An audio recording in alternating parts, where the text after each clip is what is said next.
ผัวไผแฟนไผแน่เป็นแบบนี้ เวลาที่เขาเจ้าอยากใดหั่นน่ะเวลาที่เขาเจ้ามีอารมณ์หั่นน่ะเขาเจ้าสิมาเว้าดีดีนำเขาเจ้าสิมาเว้าดีดีนำแล้วหลังจากเสร็จภารกิจกิจกรรมผ่านจุดนั้นไปแล้วเนาะหันหน้าบ่สนใจเฮาเลยบ่สนใจเฮาเลยแล้วก็เล่นโทรศัพท์เซ้ยซุมเจ้าผัวผู้ใดได้เป็นแบบนี้หั่นน่ะส่งคลิปนี้ให้เราเบิ่งเด้ออย่าสิเฮ็ดแนวนั้นคันว่า กิจกรรมอีหยังขนาดแล้วหมดแล้วหนนะสุดเจ้าก็นอนกอดกันหอมแก้มกันแน่น้อยหนึงว้ายเขินมากเลยอย่าสิเฮ็ดแล้วกิจกรรมแล้วก็หันหน้าทางไผทางมันตอนอยากได้หันนะคือบ่เป็นแนวนี้ตอนอยากได้หันนะคือเข้ามากอดเข้ามาหอม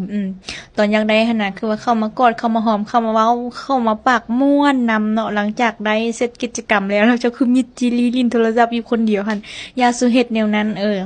แล้วก็กอดกันอยู่หั่นก่อนประมาณจักชั่วโมงหนึ่งชั่วโมงปลายแล้วสิไปใส่แล้วค่อยไปสิแยกย้ายแล้วค่อยแยกย้ายนะอย่าสิเฮ็ดที่แบบว่ายามอยากได้หันน่ะเว้าดีดีออมกอดหอมแก้มแนวนั้นแนวนี้อุ้ยแล้วเสร็จไปแล้วหั่นน่ะแก้มก็บ่หอมหน้าก็บ่อยากเบิ่งโอ้ตายอย่าสิเฮ็ดแนวนี้เด้อผู้ชายทั้งหลายเฮ็ดแนวนี้ผู้หญิงเฮาสิน้อยใจได้อย่าสวายเฮ็ดนะเฮ็ดแล้วล่ะกะกดแน่หอมแน่